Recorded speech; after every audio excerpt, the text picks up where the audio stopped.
started? Awesome. All right. So where we're going to pick up this week is at the very, very bottom of page 34. So if you have your book to hand, and if you don't, well, I'll be doing the reading so you can just follow along with listening. But where we left off last week was about the baffling feature of alcoholism as we know it. And this is what it is: the utter inability to leave it alone, no matter how great the necessity or the wish. My inability to set down that drink or set down whatever it is that brought us to this study here today, to set it down and leave it down, no matter how much I need to, no matter how much I want to. And as we go through this chapter, a lot of what we focus upon is the mental obsession. And we're going to definitely get to Jim's story today. Hopefully we'll get to the Jaywalker. It might be a little ambitious to get to Fred. And what we'll do is we'll go through their stories and we'll see their example of the cycle of alcoholism. And so the cycle, as we saw, was on page XXVIII of the doctor's opinion. And and I'll just do a very, very quick run through. We swear off. We say, that's it. I'm never going to drink again. So we'll look for that. And then we're thrust into sobriety, which for people like us isn't very pleasant. And Dr. Silkworth says we're a little restless, irritable, discontent, which is a polite way of describing it. And then we get a thought. And that's that thought that we're going to focus on here today. What is that insane thought that happens when we are as sober as we are today that we believe, that tells us this time will be different? Nobody will ever know. If I put this beverage in another beverage, everything will be okay. Spoilers, right? And then we get that sense of ease and comfort once we take that drink. We trigger the allergy and off we go on a spree and come to emerge remorseful, leaving us with another swearing off. So that's what we're going to look for. And so welcome to those who have joined. We're just bottom of 34, and let's just dive right into it. So it says, how then shall we help our readers determine to their own satisfaction whether they are one of us? And again, when we started on page 30, it said that we learned that we needed to concede to our innermost selves that we were alcoholics. This is the first step in recovery. And I am the one that needs to be convinced, because if I am not convinced, I'm not doing the work. You know what I mean? I don't know about you guys, like fourth step, I wasn't like, I would love to do one, I needed to be convinced. And so that is why. So I need to be convinced to my own satisfaction. So the experiment of quitting for a period of time will be helpful. So last week we had two suggestions. One was try some controlled drinking. Just try to drink, stop abruptly for 24 hours. And the other was just try to not drink for a year. Let's see how that goes, right? So we're testing whether we have the physical allergy, and we're testing whether or not we have the mental obsession. And it says, but we think we can render an even greater service to alcoholic sufferers and perhaps to the medical fraternity. So we shall describe some of the mental states that precede a relapse into drinking. So again, what we're talking about is the mental obsession. For obviously, this is the crux of the problem. Again, welcome. I'm glad you're here. And so the crux of my problem as an alcoholic is not that once I start to drink, I can't control the amount I take. That is a problem. But the crux of my problem is no matter how awful it got, I cannot stop myself from taking that first drink. And we're just on the top of page 35 for those that just joined us. So it says, what sort of thinking dominates an alcoholic who repeats time after time the desperate experiment of the first drink? And that is what it is, isn't it? It is a desperate experiment to get some ease and comfort and relief. And I don't know about you, but for me, I know what it's like when I've but when I've been as sober as I am today and felt like my thoughts were dominated by this thing. The obsession was on me, and I knew I just needed a drink. And I knew there were times I would go and I was as surprised as anyone else, but there were those times where it was on me, and I knew I was going to give in. And so it says, friends who have reasoned with him after a spree which has brought him to the point of divorce or bankruptcy are mystified When he walks directly into a saloon, why does he? And of what is he thinking? Our first example is a friend we shall call Jim. So we're going to check out Jim and we're going to see his cycle. So this man, Jim, he has a charming wife and family. Delightful Jim. He inherited a lucrative automobile agency. So what that means is through marriage or through sort of passed down through his family, he was given a car dealership. So he's selling cars and he owns it. And when it says it's lucrative, what that means is he's doing well. It is a successful business. It's going well. So he's got a good family, good business, everything's okay. He has a commendable World War record. This would be in reference to the First World War. So what that's saying is he's an upstanding, honorable man through the eyes of society. He is a good salesman. Everybody likes him. An intelligent man, normal so far as we can see. Sounds like a stellar guy, doesn't he? Sounds like a great guy. That Jim, hanging out, selling cars, running the business, you know? And so everybody likes him. He's normal so far as we can see, except for a nervous disposition. And that nervous disposition, I don't know about you, but for me, that really speaks to that spiritual malady. See, when I'm separated from alcohol, you might describe me, Paige, as having a bit of a nervous disposition. Paige seems a little anxious, but what's happening on the inside? My insides are screaming. I have anxiety. It feels like my shoulder blades are being stabbed, but across is a little anxious. You know what I mean? So to me, that speaks to his spiritual malady. He did no drinking until he was 35. And in a few years, he became so violent when intoxicated, he had to be committed. That to me speaks of his physical allergy. Because human beings who have the ability to control their drinking are stopping or slowing down before the point of being so violent, they are thrust into an asylum. You know why? Because asylums aren't fun. The modern equivalent would be like a hospital or a psych ward or the drunk take. You know what I mean? I go to one of those, drag me to detox. You know what I mean? So I would stop or slow down beforehand if I had the capacity to. So again, it's a sign that he's got the physical allergy. On leaving the asylum, he came into contact with us. We told him what we knew of alcoholism and the answer we had found. So when it says what we knew of alcoholism, what they would do is they would be explaining from their own experience the physical allergy. And they would explain from their own experience that mental obsession. And when it says the answer we had found, what we're talking about is the spiritual awakening, because that is our solution. It says he made a beginning.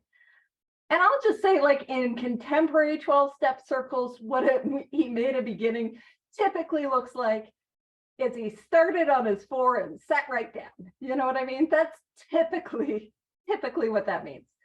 Of course, it could mean that he had gotten a lot further in the steps, but I'm just kind of relating it to my own experience, right? He made a beginning. His family was reassembled. And so things, you know, sometimes when we get sober and stuff starts to come back to us very quickly. And that's, you know, wonderful and lovely. And I'll point this out. He said, and he began to work as a salesman for the business he had lost through drinking. Here is a man who owned this lucrative business.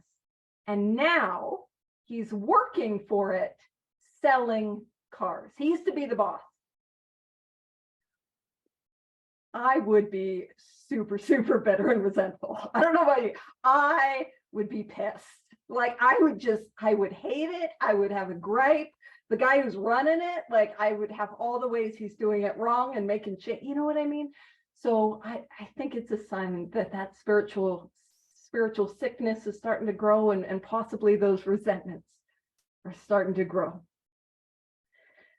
And it says, all went well for a time, but he failed to enlarge his spiritual life. And that's the thing. Whenever somebody relapses, it's important for me to understand that it's not about what happened. a relapse, and there's no judgment. A relapse is inevitable unless I have a spiritual awakening. So it really is about, what did I stop doing that allowed me to enlarge that spiritual life, to enlarge that spiritual awakening, right? And so he sat maybe on a 4, maybe he stopped doing the stuff that we do. He stopped with the step 11s, he stopped with the step 10s, maybe he didn't work with others, maybe he had some outstanding amends. That stuff that is so human and so common, it can be so fatal for an alcoholic. To his consternation, he found himself drunk half a dozen times in rapid succession. When it talks about to his consternation, he doesn't know why this happened. So he's relapsing 6 times in a row very quickly. Again, that speaks to that mental obsession. And it says, on each of these occasions, we worked with him, reviewing carefully what had happened.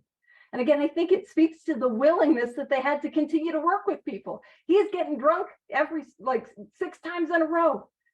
And these early AAs, they're showing up and working with him, right? He agreed he was a real alcoholic and in serious condition. So he's willing to surrender that. He knew he faced another trip to the asylum if he kept on. Moreover, he would lose his family, for whom he had a deep affection. So this is him swearing off. He knows he's in trouble. He knows he's going to drink again, and he does not want the consequences. Here is a man who had a commendable World War record. He had his family, and he loves, and he has all these things, all these reasons why to stay sober. He doesn't want to get fired from this job. Yet he got drunk again. And all those things are wonderful things, but they are human power. My job, my family, my loved ones, even those areas of my life where I'm able to show up with integrity. Not enough to keep me sober, yet he got drunk again. We asked him to tell us exactly how it happened. This is his story. I came to work on Tuesday morning. Now I'm going to make a little joke. Monday, Monday. I remember I felt irritated that I had to be a salesman for a concern I once owned. I don't know about anyone here. Ever try to downplay a resentment? I've had that with sponsees where I'm like, hey, I think we got to take this thing through the columns, and they're like, no, not resentful. I'm just a little irritated, and I'm like, columns will still help. Just and irritated, probably a real polite way to describe where he's at. Now, I had a few words with the boss, but nothing serious. Anyone here ever had a few words with the boss? Is it ever nothing serious? Or is it always that anxiety-inducing pit of the stomach called to the principal's office? You know what I mean? Nothing serious. Then I decided to drive into the country and see one of my prospects for a car. And what I want to point out about this is in this time, not everyone had a car. And so this, I guess, was a way in which they would go and sell cars. They would make connections and take the car to the person who would possibly buy it. And so while it's maybe a little odd in today's standards, there's nothing abnormal about this. He goes on to say, on the way, I felt hungry. So I stopped at a roadside place where they had a bar. Now, keep in mind, this is in the 1930s.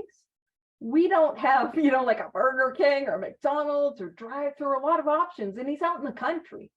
So him stopping in to get a bite to eat, there's nothing crazy about that. And I think this next line is very, very important. I had no intention of drinking. And there's times I'll work with people and they'll say, Paige, I have no intention of drinking. I have no plan of drinking. I have no thought of drinking. I don't want to relapse. And again, whether or not I have an intention to drink, I have no power in and of myself. And he says, I just thought I would get a sandwich. There's nothing crazy about that. He's a hungry guy. He's on the road. I also had the notion I might find a customer for a car at this place, which was familiar, for I'd been going to it for years. I had eaten there many times during the months I was sober. So again, this is nothing too crazy. He's gone here before. He's, eaten there when he's sober. He's not doing anything out of the realm of reasonable. So he says, I sat down at the table and ordered a sandwich. and a glass of milk. Nothing crazy. He's a hungry guy. He's having his lunch. Still no thought of drinking. Still no thought of drinking. I ordered a sandwich and decided to have another glass of milk. Nothing crazy about that either. Suddenly. Now it says, suddenly the thought crossed my mind, not the drink crossed my lips. Suddenly he had a thought. And it's always important for me to understand when it comes to suddenly, there is nothing I can do against suddenly. In that moment, suddenly the thought crossed his mind. He didn't have the ability to play the tape. He didn't have the ability to think of the consequences. He didn't have the ability to pick up the phone and call someone. Suddenly, I do not have human power. I do not have human power. I do not have mental power. I have no power against suddenly. So suddenly the thought crossed my mind that if I were to put an ounce of whiskey into my milk, it couldn't hurt me on a full stomach. And that is the mental obsession. And there are times where that is what it looks like. All I get is suddenly. And I will let you know, for a long time, I'd be like, ew, you know what I mean? Whiskey and milk? Ugh, that's gross.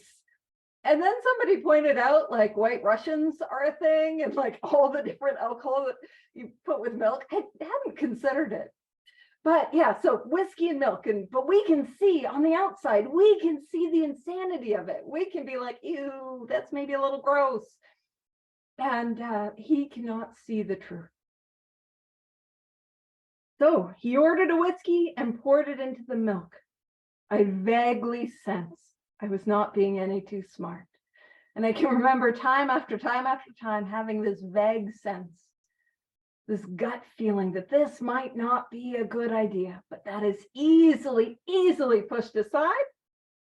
And in this case, he felt reassured because he was taking the whiskey on a full stomach.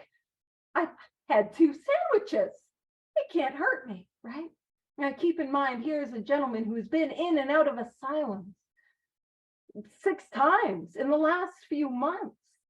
He is in real trouble and he can't see it, just like I can't see my own mental obsession unless I am restored to sanity.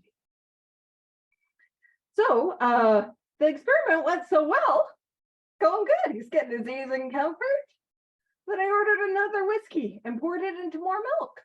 That didn't seem to bother me any, so I tried another. And again, what's kicked off for him is that physical allergy, and he's about to enter into a spree. Thus started one more journey to the asylum for Jim. Here was a threat of commitment, the loss of family and position, to say nothing of that intense mental and physical suffering, which drinking always caused him. He had much knowledge about himself as an alcoholic. And you'll notice that this is in italics. And again, italics is important, not only because italics is emphasis, but the drunks, the first 100, I mean, it was about 80, but the first 100 drunks had to agree to spend money on it. You know what I mean? So it is really important.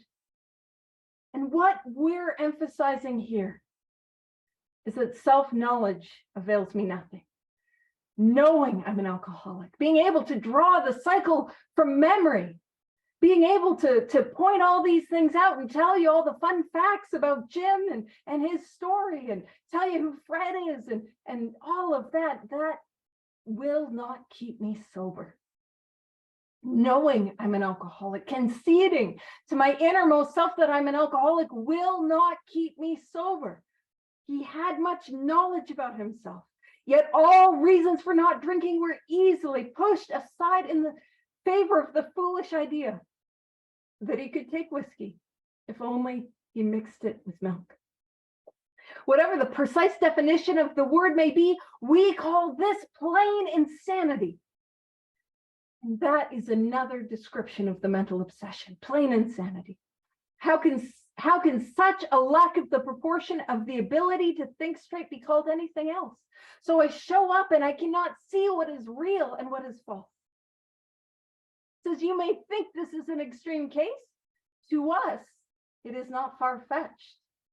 And if I maybe don't think about milk, but think about all those far-fetched mental obsessions that I've had, those times where it's like, well, you know, I could probably drink with that person. Or, it's the holidays.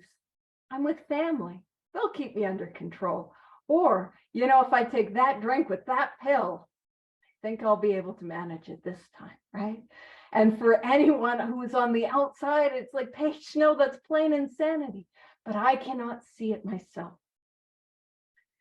And it says, so this kind of thinking has been characteristic of every single one of us, not this type of drinking. And I can ask myself, have I had this experience? And my experience is abundantly. Have I had those times where I was unable to see the horror that was to await me when I picked up that first drink? And welcome, we're just on page 37. So it says, we have sometimes reflected more than Jim did upon the consequences, but there is always the curious mental phenomenon that parallel with our sound reasoning. They're inevitably ransom, insanely trivial excuse for taking the first drink. Our sound reasoning failed to hold us in check. The insane idea went out. The next day, we would ask ourselves in all earnestness and sincerity how it could have happened. Now, that is a paragraph that has grown in meaning for me. And so how I visualize because when I was like brand new, and I was reading this, and not even brand new, but when I was reading this, like, what are we, parallel with our sound reasoning? What are we talking about? And so this is how I visualize it. If you had ever seen the movie Tron, anyone here seen Tron? I haven't, but I still visualize it this way. There's those two light motorcycles that are racing. Now, if you haven't seen Tron, like me, that's okay. We don't have to use that. You can imagine any movie, Fast and Furious, or any scene where there's a race and there's two competitors. I just like Tron because the lights are pretty. Welcome. And so I imagine this like blue motorcycle, and that blue motorcycle is my same thought. And then to the other side is this red motorcycle. It's lights, and it's that insane thought. The blue motorcycle is my sound reasoning. I don't want to drink. Every time I drink, I burn my life to the ground. I don't want to do this again. I destroy my family. I destroy my life. I hurt people. I cannot drink. I am an alcoholic. It is not safe for me to drink. And then the red motorcycle. This time will be different. Nobody will know. I think you could do 6 drinks. Just have some water in between. Have some milk in between. You know what I mean? And inevitably, with enough time, the red motorcycle, the insane thought, will always win. Always win with enough time.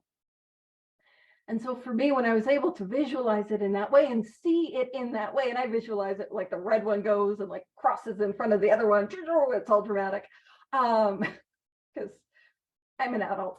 But what I realize is, again, that a relapse is inevitable. If I have this illness, I will relapse. I will drink again. I will pick up again. It is only a matter of time, unless I have that spiritual awakening, which allows the race to stop.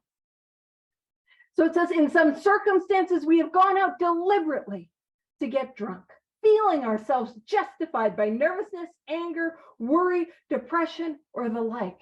That's a good old F it. F you, F the holidays, F my sponsor, F Paige in her effing big book study, F it. I'm gonna get drunk.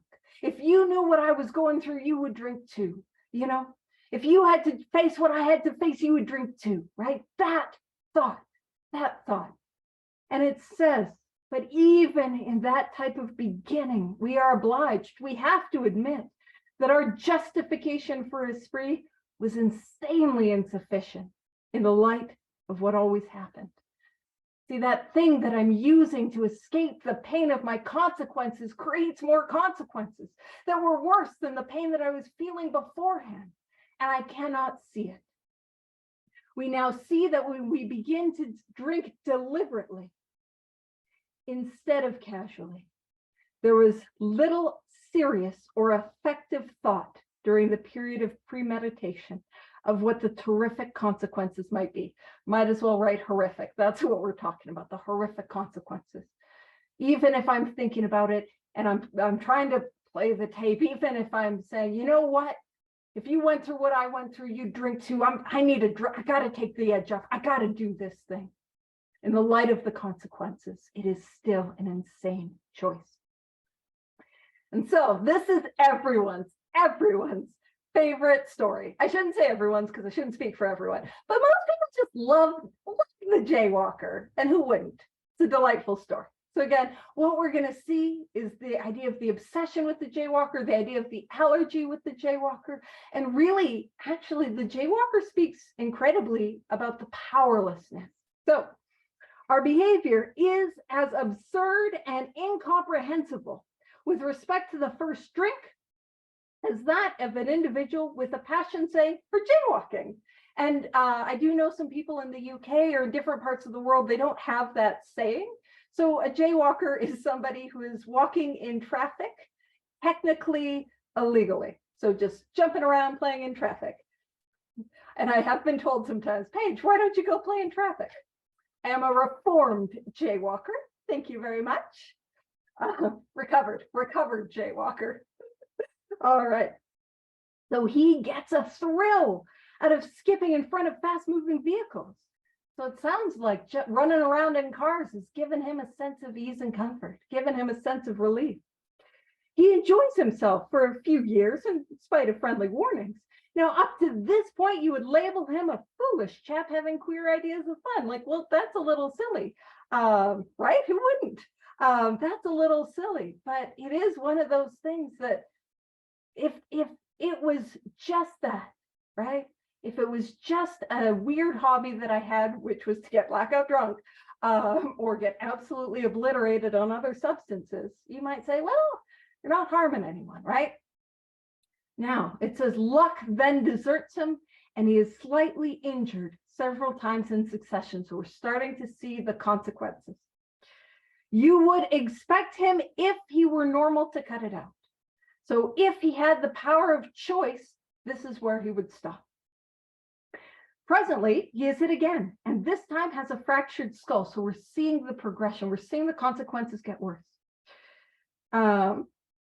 Within a week after leaving the hospital, a fast-moving trolley car breaks his arm. He tells you he has decided to stop jaywalking for good. So we're seeing him swearing off, saying, that's it, I'm never going to do it again. But in a few weeks, breaks both legs. So again, the obsession kicks in and off he goes into traffic. On through the years, this conduct continues, accompanied by his continual promises to be careful or to keep off the streets altogether, right? So he's trying to control it. So I'm going to be careful. I'm only going to jump out in traffic just a little, or only on Fridays, or bring a friend, right? Or that's it. I'm not going to jump and play in traffic. Finally, he can no longer work. His wife gets a divorce and he is held up to ridicule. He tries every known means of getting the jaywalking idea out of his head. So he's trying to stop. He's trying to stay stopped. He shuts himself up in an asylum. So read treatment center, psych ward, detox, sober living house, those sorts of places, hoping to mend his ways. But the day he comes out, he races in front of a fire engine, which breaks his back. Such a man would be crazy, wouldn't he? Now, and we can say, yeah, that's insane, but how many of us have had that experience of going into treatment or going into any sort of sober living, treatment, detox, any sort of institution and saying, that's it, I'm never going to drink again. I'm never going to do this again. That's why we go and drink immediately after getting out. That is the power of this illness. So it says, you may think our illustration is too ridiculous. I don't, it's a little silly and we like it, but is it? We who have been through the ringer have to admit, if we substituted alcoholism for jaywalking, the illustration would fit us exactly. And if we were to substitute, is that my experience? I started it with some fun times, and then the consequences started piling on, and I said I wasn't going to do it again, but that had no effect. Now that's saying, those of us who have been through the ringer, a ringer was, it predates washing machines and drying machines. So back in the day, you would wash your clothes like with a washboard and like scrub. And then to get your clothes dried, you would, like nowadays, wring them out, right? And so they would have a machine that would compress and really like squish out all of that liquid, right? Now imagine getting a part of your body caught in that, like nip at the ringer, like, ooh, right? And those of us who've been through the ringer, like we have been mangled by this thing, right? Is that my experience with alcoholism? Now, it says, so we, however intelligent we may have been in other respects. So it's given us a little bit of grace, given us a little bit of like, hey, Paige, you were able to do other things pretty well. Where alcohol has been involved, we have been strangely insane. Again, what we're talking about there is very simply the mental obsession. It's strong language, but isn't it true?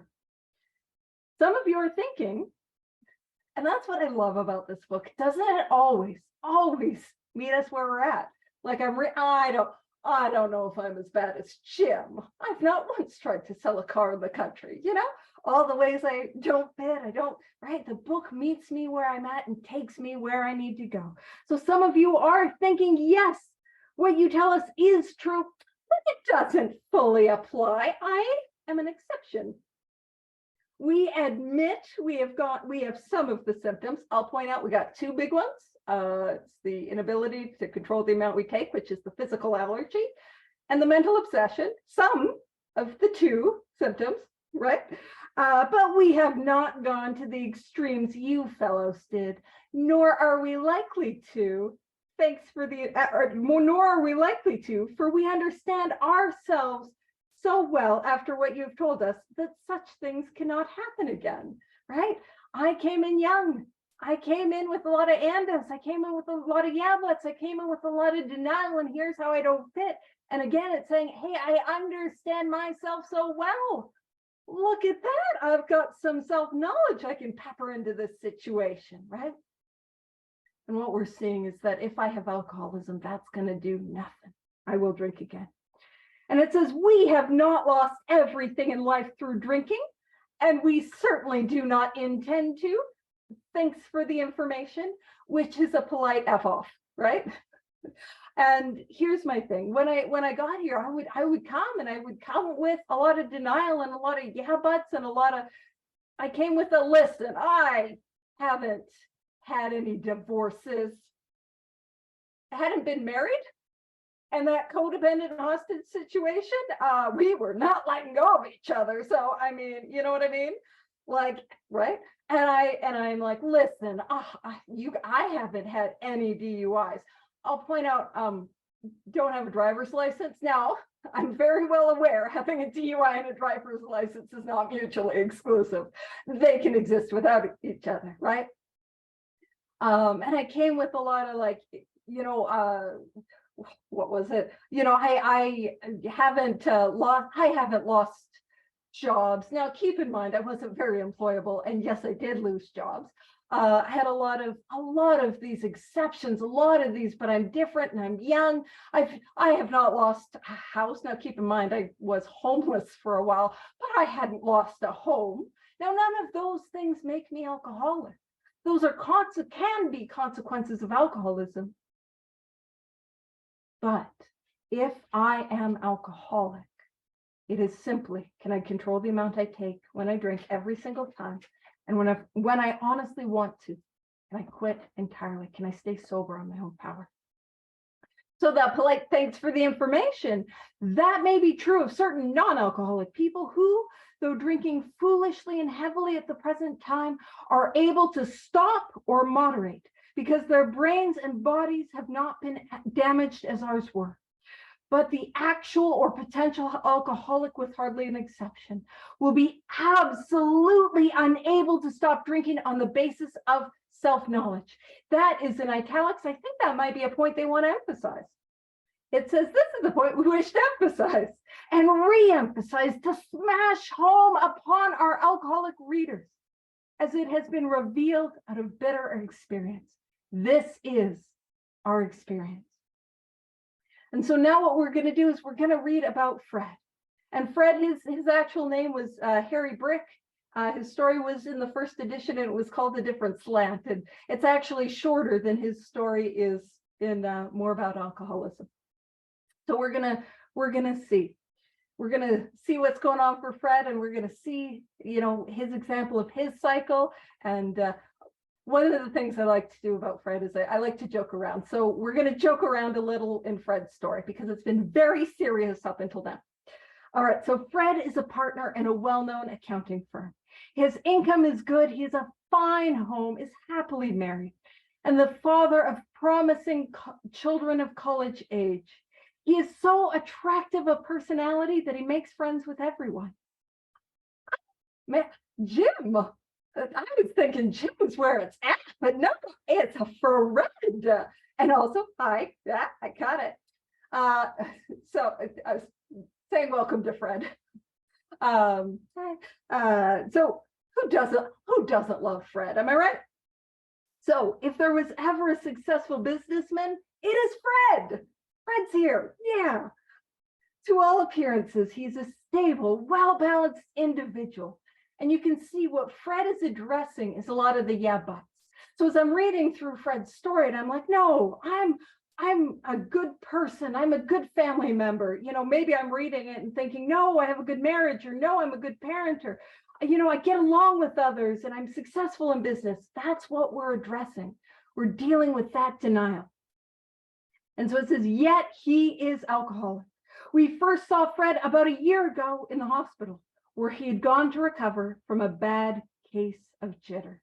And again, it is an indication that Fred has the allergy, because most people would stop well before drinking themselves into some physical symptoms, jitters, as in withdrawal symptoms. So it was his first experience of this kind, and he was much ashamed of it. Far from admitting he was an alcoholic, he told himself he came to the hospital to rest his nerves. Listen, I've got a bad case of the nerves. I'm going on a bit of a sabbatical. I'm going to work through my stress. The doctor intimated strongly he might be worse than he realized. What that means is the doctor's like, no, you're a drunk. That's what this is. You're in some real trouble. For a few days, he was depressed about his condition. He made up his mind to quit drinking altogether. And so that is him swearing off. That's it. He is never going to drink again. Now, it never occurred to him that perhaps he could not do so in spite of his character and standing. Fred would not believe himself an alcoholic, much less accept a spiritual remedy for his problem. So we told him what we knew about alcoholism. He was interested and conceded he had some of the symptoms. And we've got two big ones, but some of them. But he was a long way from admitting that he could do nothing about it himself. He was positive that this humiliating experience, plus the knowledge he had acquired, would keep him sober the rest of his life. Self-knowledge would fix it. Hey, have I ever had any humiliating experiences as a result of my drinking? And has that not worked? Hey, did I have any knowledge? Have I ever come to something like a big book study or some meetings where it was explained and drank again, right? So that's what we want to emphasize is self-knowledge will not keep me sober. We heard no more of Fred for a while. One day we were told that he was back in the hospital. This time he was quite shaky. He soon indicated that he was anxious to see us. The story he told is most instructive. For here's a chap absolutely convinced that he had to stop drinking. He had no excuses for drinking, who exhibited splendid judgment and determination in all his other concerns, yet was flat on his back nevertheless. Now, when we see that flat on his back, hopeless, was hopeless nevertheless. Let him tell you about it. I was much impressed with what you fellows said about alcoholism, and I frankly did not believe it would be possible for me to drink again. I rather appreciated your ideas about the subtle insanity which precedes the first drink. Again, what we're talking about there is the mental obsession. the insane thought that I have before I pick up. And he said, I appreciate that. Yeah, that makes sense. That fits. But I was confident it could not happen to me after what I had learned. I reasoned I was not so far advanced as most of you fellows, so my disease hasn't progressed as far as you. I had been usually successful at licking, which is to say winning over or beating or overcoming my other personal problems. And I would therefore be successful where you men fail. I felt I had every right to be self-confident, that it would be only a matter of exercising my willpower and keeping on guard. So here's what this is what he's got. He's got willpower, he's got self-knowledge, he's got a humiliating experience, and he's on guard. He's got this thing. I don't think anything bad is going to happen. So in this frame of mind, I went about my business, and for a time, all was well. I had no trouble refusing drinks and began to wonder if I had not been making too hard work of a simple matter.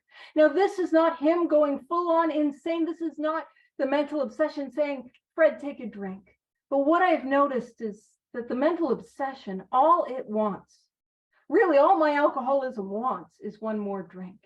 And it's got to tell me whatever lie it needs me to believe. Now, being around here a little while and doing a lot of actions that allow me to stay in God's grace, that allow me to stay sober, the mental obsession, I mean, if it says, Paige, take a drink, I got to be somewhere at 6. I got to present more about alcoholism. No, I got plans, and so I am restored to sanity. So I can match that insane thought with the same thought through the power of God, of a power greater than myself. But what's it going to say? Well, it's going to say something like, well, Paige, nobody at your home group likes you. None of your sponsees are staying sober.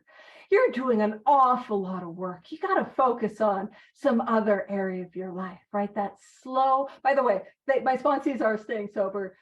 I think the people in my home group like me, and I'm not overdoing it with 12-step work. So don't you worry, guys. And it is that slow backing away. Ultimately, that slow backing away from God and from the program and the actions that I need to take that allow me to stay sober. And we see that subtlety of the mental obsession right there. And welcome to those who've just joined us. We're on the very, very bottom of page 40. Now, so this is where I like to joke around. See, my problem as an alcoholic is that I have this mental obsession which will compel me to drink again. I am compelled to drink again. But if I didn't know that, I might want to do something like watch for my triggers. Thank God we don't have to do that. So I like to, this is just me joking around, and I like to do this in Fred's story.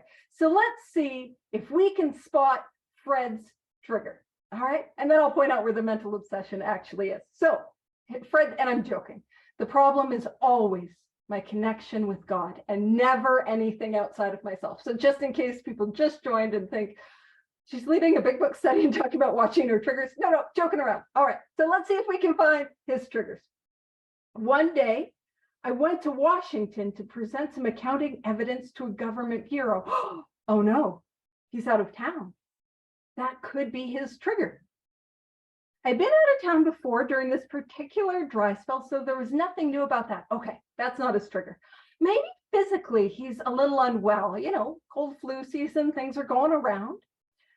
Physically, I felt fine. Okay, that's all right. That's not his trigger. Maybe he's got a lot of problems, got a lot of worries, got a lot of stuff he's thinking about. Neither did I have any pressing problems or worries. Darn, that can't be his trigger. Okay, maybe the business tanked and everyone was going to be mad at him and his business partners are going to be real upset. Maybe that happened. No, my business came off well. I was pleased and knew my partners would be too. Maybe there were a lot of clouds, heavy on the clouds. That must be it. It was the end of a perfect day, not a cloud on the horizon. Darn, that can't be his trigger. As I went to my hotel, well, it can't be that either because he was already staying there and leisurely dressed for dinner. He was already wearing clothes, so getting dressed couldn't be his trigger. As I crossed the threshold of the dining room, the thought came to mind that it would be nice to have a couple cocktails with dinner. That was all, nothing more. And if we're actually writing in our book and making notes, that is the mental obsession. The thought came to mind, but if we're joking around and looking for his trigger, it must be thresholds. Thresholds are his trigger. All he's got to do is avoid thresholds and he'll be fine. Now, what I want to say is here we have a solution of depth and weight. And I know this to be true. Now, I love bouncing around the big book, and this is just shenanigans. But if you want to join me, yeah, Thresholds Anonymous. I don't know where they'd have it. It must be a pavilion would have thresholds. I don't know where we'd go. So on page 160, it talks about page 160, it's a vision for you, and it talks about the vision for us, carrying the message to others and creating a fellowship around us. And it talks about, I'm going to read it. And actually, it's kind of what we started this meeting with. We read from 160. And it talks about, many a distracted wife visited this house. It's this house that was set aside to for members to have these meetings. And to find loving and understanding companionship among women who knew her problem, to hear from the lips of their husband what had happened to them, to be advised about how her own wayward mate might be hospitalized and approached when he next stumbled. Many man, yet days from his hospital experience, has stepped over the threshold of that home into freedom. Thank God we can cross thresholds into freedom. Now, I will point out it's the steps that take us. So yes, thank goodness I don't gotta watch my triggers. I gotta just seek God through the 12 steps. So back to Fred on page 41. I ordered a cocktail and my meal. Then I ordered another cocktail. We can see that the allergy is kicking off for him. When I returned to the hotel, it struck me that a highball would be fine before going to bed. So I stepped into the bar and had one. And we can really see that it is kicking off. I remember having several more that night and plenty the next morning. I have a shadowy recollection. Much of my drinking history has been in shadowy recollection. That's a little bit of a blackout or a brownout, if you know what I mean. Also, this is just a random tangent because the threshold thing was absolutely on point. But I was a year sober when I was in post-secondary, and I overheard somebody saying, I blacked out last night, and it was horrifying. I was so scared and frightened. And I'm like, a year sober that I did not realize that blacking out was not a regular occurrence for non-alcohol. Like y'all don't just drink that way, and it scares you. It's not like a Tuesday, you try time travel, and it's a Friday, you know what I mean? Anywho. That's just it's a shadowy recollection of being in an airplane bound for New York and of finding a friendly taxi cab driver at the landing field instead of my wife. She's going to be real upset. Could you imagine? And also just feeling really bad for her. Could you imagine if you went to pick somebody up and they were missing? And yeah, like that is the horror. And I'm somebody that would go missing like that. I would just be gone and people would be like, where the heck did Paige go? That's what I would do to the people around me. So the driver escorted me about for several days. I know little of where I went or what I said and did, and then came the hospital with unbearable mental and physical suffering. As soon as I regained my ability to think, I went carefully over that evening in Washington. Not only had I been off guard, I had made no fight whatever against the first drink. That on guard, it didn't last. That willpower, it didn't last. That self-knowledge, it didn't last. The mental obsession will always win the race.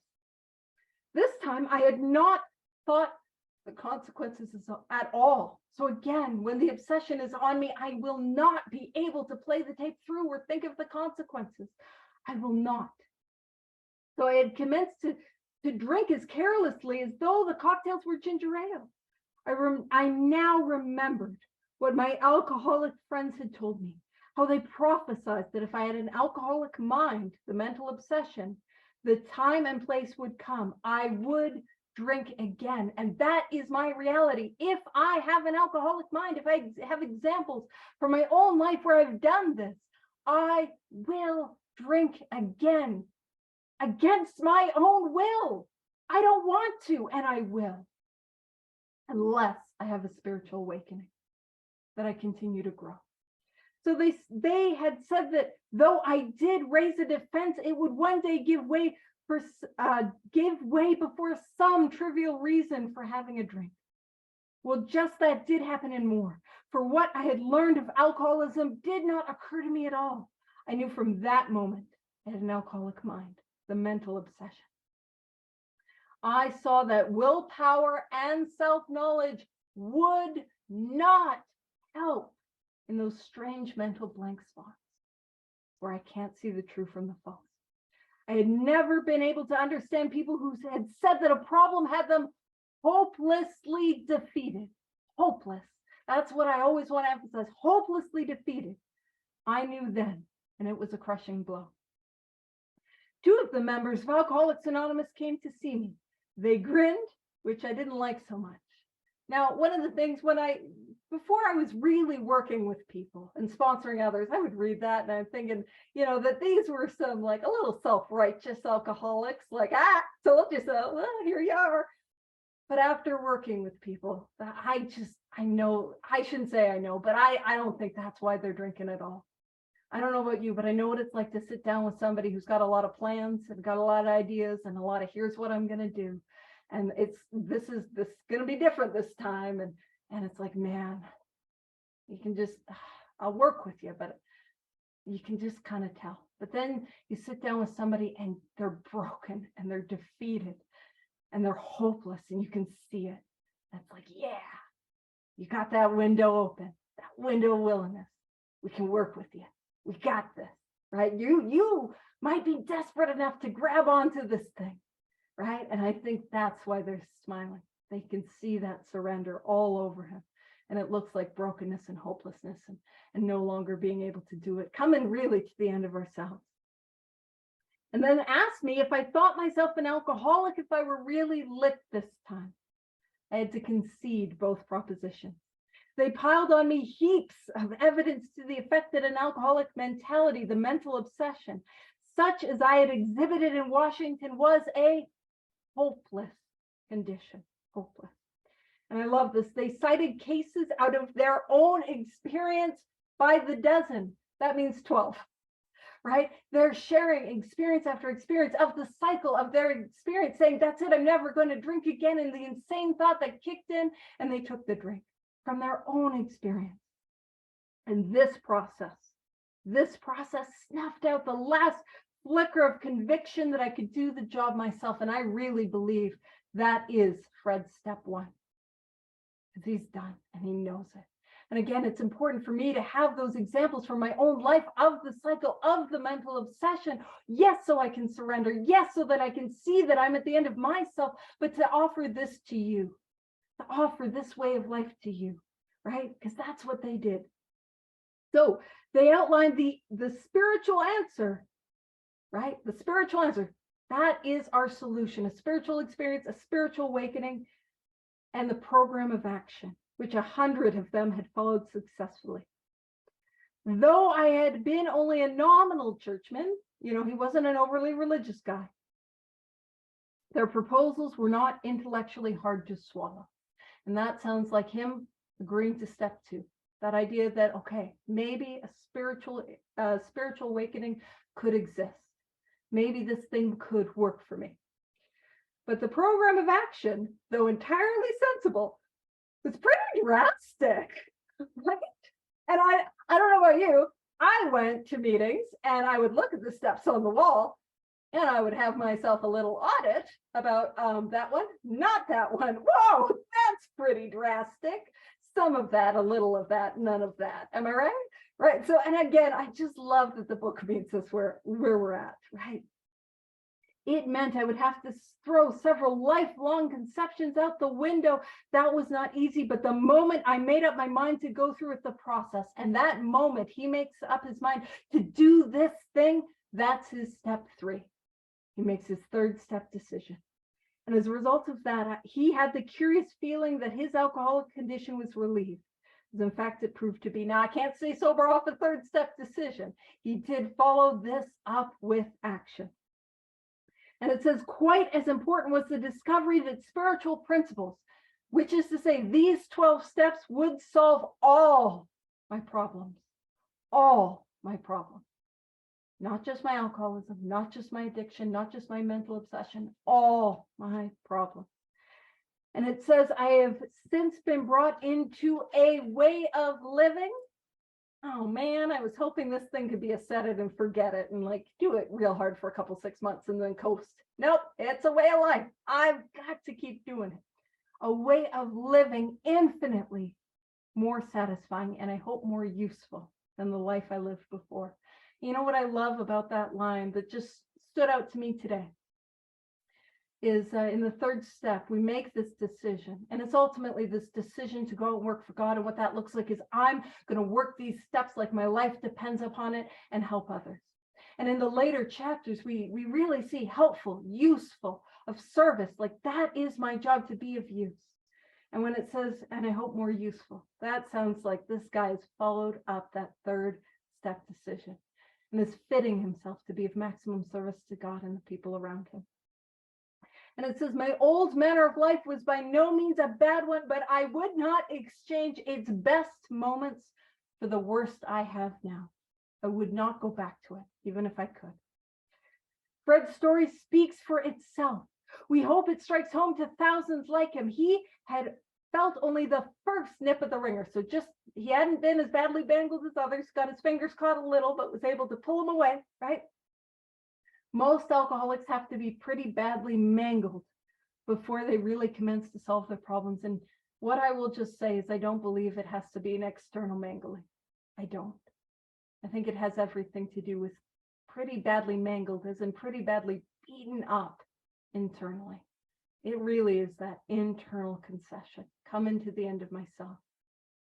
And it says many doctors and psychiatrists agree with our conclusions. One of these men, staff member at a world-renowned hospital, recently made this statement to some of us. So this is almost always attributed to Dr. Percy Pollock of the Bellevue Hospital in New York City. Now in the book, Writing the Big Book, there was a doctor by the name of Dr. Leslie B. Holman at Johns Hopkins University, and she was approached by Bill in like July of 38, and she said something eerily similar. So even if it is Dr. Percy Pollock, Dr. Leslie B. Holman's in agreement. That's the information you guys probably don't need, and we're a minute over, but almost done.